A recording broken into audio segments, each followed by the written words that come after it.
Hello everyone at welcome po sa ating channel. This is Coach Jarrett. Welcome po sa unang araw ng 2026. Happy New Year po sa inyong lahat at maraming pong salamat sa 2025 sa mga nag-subscribe, sa mga nag-follow, sa mga nag-super chat, sa mga patuloy na sumusuporta po sa ating channel. At congratulations po at naitawid natin ang 2025. At ngayon naman po meron naman tayong bagong taon kung saan marami na namang magiging pasabog, marami na namang magiging issue na pag-uusapan, marami na namang mga kasinungalingan na sasabihin ng mga Duterte. Syempre, matik na yun guys, hindi na siya magbabago. Oo, kasama na yun sa kwentuhan. Pero mga kababayan, bago ko tayo tumungo sa 2026, natin pong balikan ang mga naging pasabog ng 2025. Oo. Ang gagawin po natin mga kababayan, hahatiin po natin per quarter ang mga videos po na mapapanood nyo. Part 1, Part 2, Part 3, Part 4 would represent Quarter 1, Quarter 2, Quarter 3, and Quarter 4 po ng 2025. At makikita po natin ang mga pinakamaiinit na topic na napag-usapan po natin sa atin pong live stream kada buwan, January hanggang December ng 2025. At kayo na po humusga mga kababayan, ano po ba ang pinaka-favorite nyong naging issue nitong nakaraang taon? At ano po ba ang inyong inaasahan na mariresolba sa 2026? So mga kababayan, panoorin po natin. Huwag niyo pong kalimutan mag-like, share, and subscribe. And I'll see you po sa susunod po nating video. God bless everyone. Eto na, nasa fourth quarter na tayo ng ating recap ng 2025 most pasabog videos ng Coach Jarrett YouTube channel. Mga kababayan, dito naman po pag-uusapan natin at makikita natin kung paano dinurog si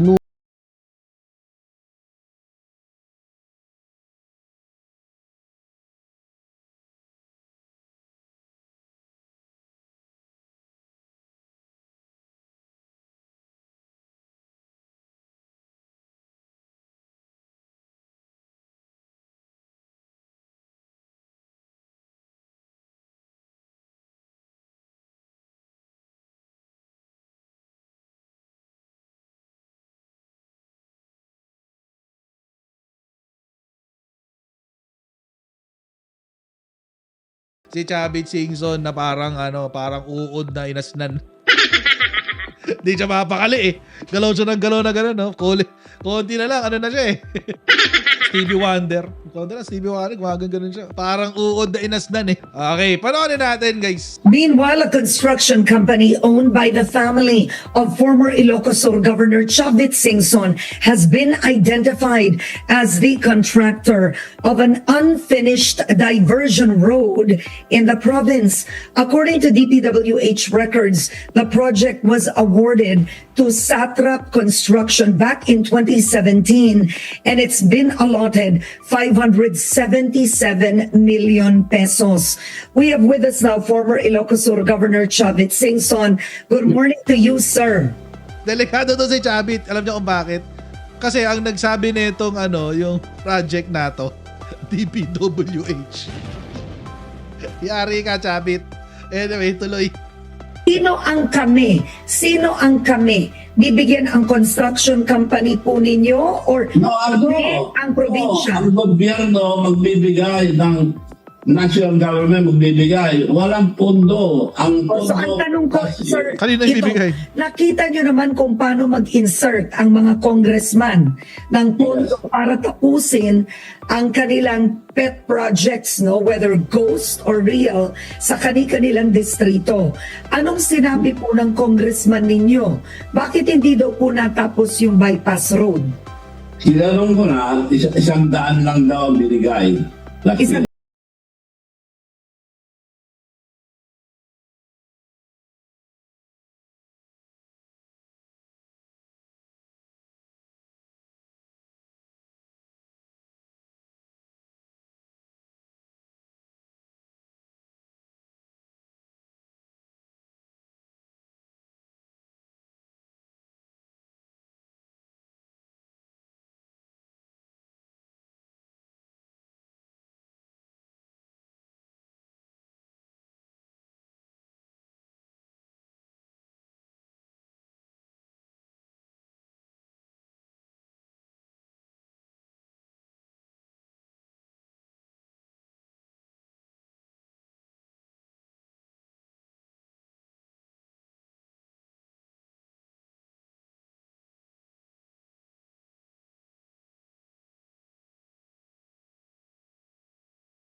have the same identity. Sige pa, Karen, asinan mo pa to si Chavit. Lang ang You're saying this out in terms of practice, but what do the records show?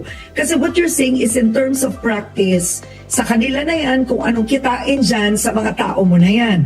Pero Yes. the records still... The record will show na kung anong kinita nila nandun pa rin. They can audit it. But do the records show that Satrap is still under the Louis Chavit Singson group? Wala na kami pangalan. Kung, Wala na. At saka, there's nothing wrong kung hindi probinsya yung project. Ha? There's nothing wrong. Ano? Kung namin, yun ang masama. Well, the issue really Ano daw?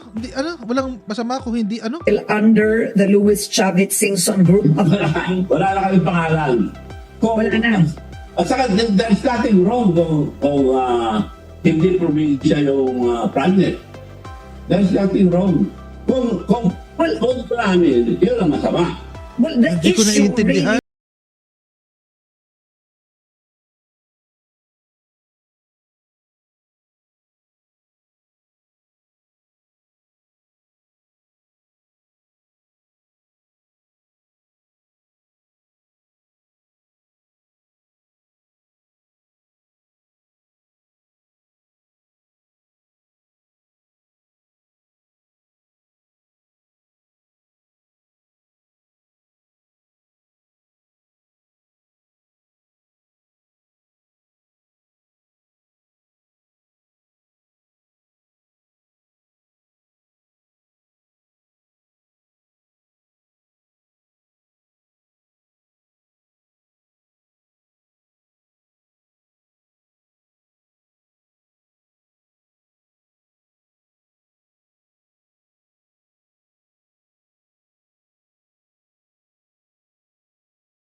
Minsan, kami ng Presidential Guard at Metro Gold pa ang naglilinis tuwing nagpa-party po sila.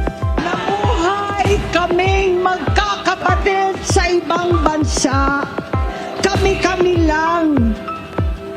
Kinumbinsi ko pa si Bongbong. Pakasalan mo na si Lisa.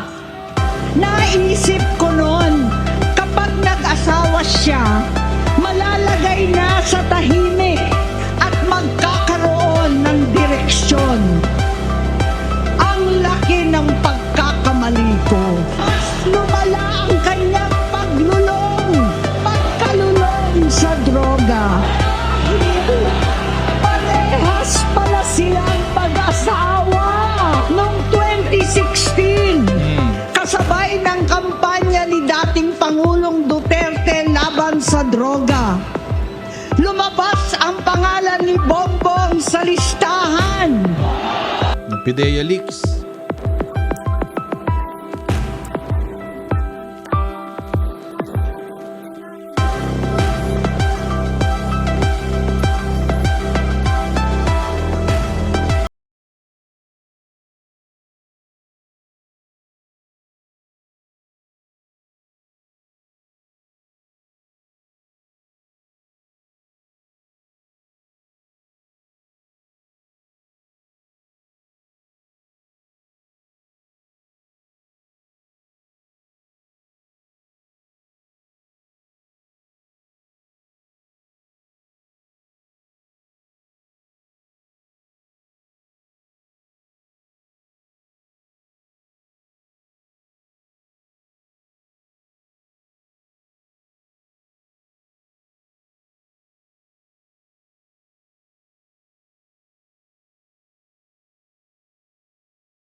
Monterey, California, enrolled at Princeton in 1973.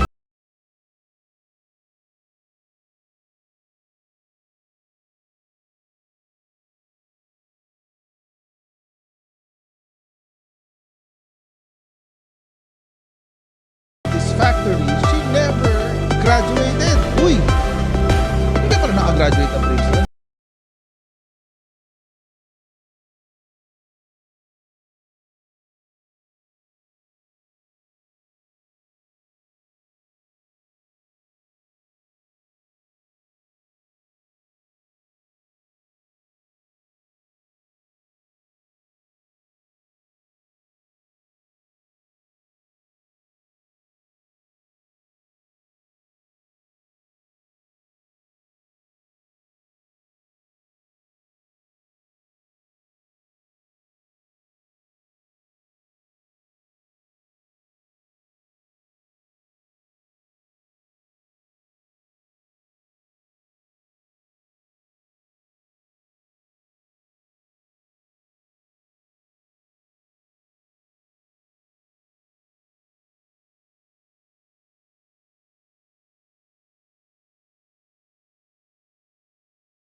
Of construction firm linked to Eric Yap. Ayun, no? Tayo dyan, ka Eric. Ayan na. Play natin yung kanyang announcement kaninang umaga. Panoorin natin. Magandang araw po sa inyo lahat. Mga kababayan ko, naglabas na ang Court of Appeals ng freeze order laban sa mga bank account, ari-arian at sasakyang panghimpapawid na may kaugnayan sa mga anomalyang flood control project na iniimbestigahan ngayon ng gobyerno. Sakop ng freeze order ang mga account at ari-arian ng Silver Wolves Construction Corporation at Skyyard Aviation Corporation. Pati na rin ang mga personal account at asset ng mga individual na nasangkot sa investigasyon. Kabilang ay si Congressman Eric Yap at Enrique Yap. May mahigit 16 billion na ang pumasok sa mga transaksyon ng Silver Wolves mula 2022 hanggang 2025. Nakaramihan ay may kaugnayan sa mga flood control project ng DPWH. Kabuuang 280 bank account ang na-freeze. 22 insurance policy, 3 securities account, at 8 sasakyang panghimpapawid, kabilang ang mga eroplano at helicopter. Ito yung mga pumaldo nung panahon ni Digong, guys. Grabe. Ngayon, mga kababayan, ano ba yung huli? Kasi mga kababayan, itong si Eric Yap, 2020 pa lang, bistado na to. Bistado na to, 2020 pa lang. Oo. Ayan, December 29, 2020. Inaayos ang bidding. Duterte tags Pulong's BFF Eric Yap in corruption. Yun. Sabi ni Rodrigo Duterte. Wait, lakihan natin. Anong sabi? Lakihan uli natin sa pa. Yun. President Rodrigo Duterte has named a close friend of his son, Davao City Representative Paulo Duterte, as one of the lawmakers allegedly involved in corruption in the implementation of infrastructure projects. Duterte on Monday, December 28 tagged 9 incumbent lawmakers and 1 former congressman in corruption-based na list provided by the PACC ni Greco Bellica. So mga kababayan, noon pa ho pinagdududahan niyang si Eric Yap. Sige po, pa-comment nga po dyan sa chatroom kung ano nangyari. 2020 pa ho ito. Anong nangyari? Sige, comment nyo lang ho dyan. Mag-huwag kayo mag-alala. This is a safe environment. Tapos, mga kababayan, siya ay naging caretaker ng Benguet. At nung caretaker siya sa Benguet, mga kababayan, nagkaroon ng issue. Ano yung issue? Rocknetting, mga kababayan, na pinoprotektahan ni Benji Magalong. 36 billion to, mga kababayan. No? Davao City Representative Paulo Duterte and Benguet Representative Eric Go Yap are reportedly behind the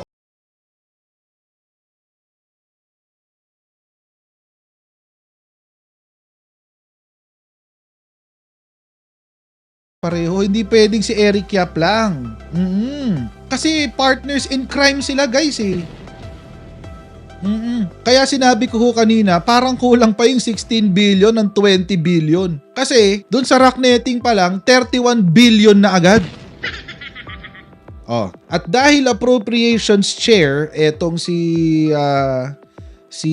Eric Yap, pansinin nyo, yung panahon na nangurakot etong si Pulong Duterte ng 51 billion pesos, yun din yung panahon na appropriation share si Eric Yap. 2020, 2021, at 2022.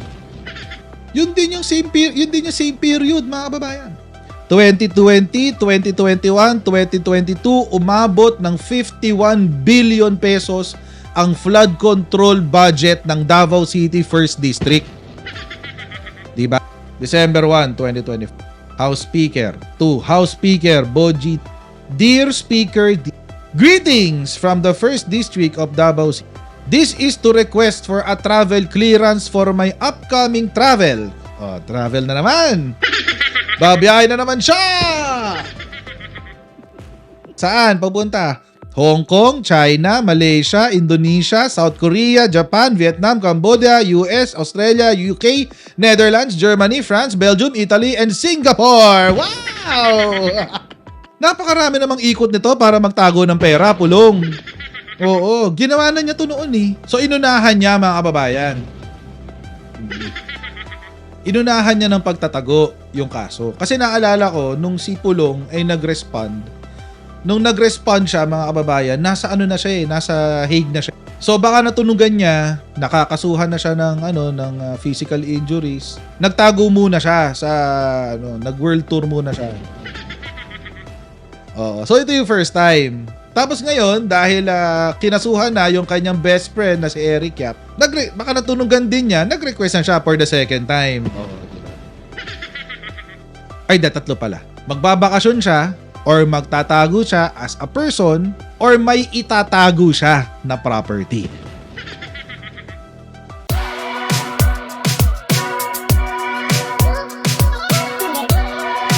Pag ganun, natin gawing tanga mga Pilipino. Mas maganda kasi nasa lugar mo ng tama kaysa yung pinipilit mo yung pagkakamali.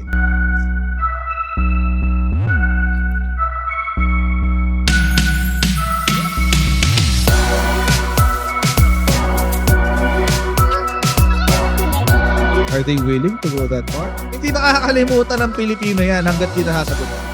Sino ngayon nagsasabi ng totoo?